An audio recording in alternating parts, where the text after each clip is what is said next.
Welcome to another lesson on determining the equation of a cubic function. Right, so here you can see that this looks different from the one that we've done in the first video. So here you have this one. So now we have a stationary point on top there, maximum, and then a minimum stationary point here at the bottom. They are both stationary points. And now for this graph, it's different from the previous one because we have a stationary point that's on the x-axis. Okay, so you will see what we'll do with that stationary point that occurs on the x-axis. And because of this, we will have the following formula. Right, so for this formula will look like this. Y equals to a bracket x minus x1 to the power of 2. And the one is x minus x2. Now you mustn't get confused as to where you must substitute which point.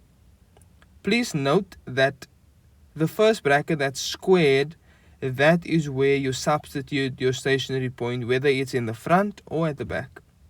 That is specifically allocated to your stationary point. Please do not confuse the two. Let's go to a sum and see how we can implement this. Right, so the question says a given function, and then we are given 2 points. One stationary point E is on the x-axis, so that coordinate is -1 and 0, and then G is 5 and 0.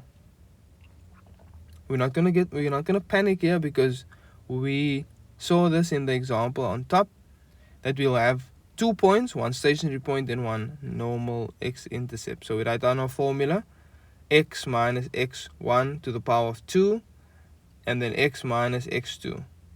There we go. And our stationary point is substituted in the first bracket that has to the power of 2. Okay, it's not because it's first, but simply because it's the stationary point. And remember, we use brackets, so it's going to be x minus 1 to the power of 2, and then x minus bracket 5. There we go. So y equals to a bracket x plus 1 to the power of 2, and then x minus 5. And there we go. So that's my substituted points. And so now I need to determine the value of a.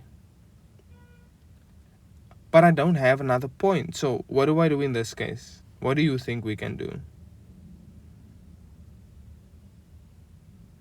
That's right. They gave us a formula, or general formula, but they gave us the last point there, -5. So what we're going to do here is, we see that 5 is actually a y-intercept, but we need to prove it. So we're going to put 0 in the place of x to determine the y-intercept, and then it's going to equal to a bracket 0 to the power of 3 plus b bracket 0 to the power of 2 plus c bracket 0 minus 5. Now we're doing this simply by substituting 0 in the place of x, and there we get y is equal to -5. So our coordinate is -5, 0 and -5. Right. And so we're going to substitute this point into the formula that we do have, so that we can determine the value of a. Okay, so we substitute -5 in the place of y equals to a bracket, we substitute 0 in the place of x plus 1 to the power of 2, and 0 minus 5. There we go. Close the bracket, and then -5, and when we put the backside in the calculator, it gives us -5, and then we divide by -5 both sides, and then a is therefore equal to 1. There we go.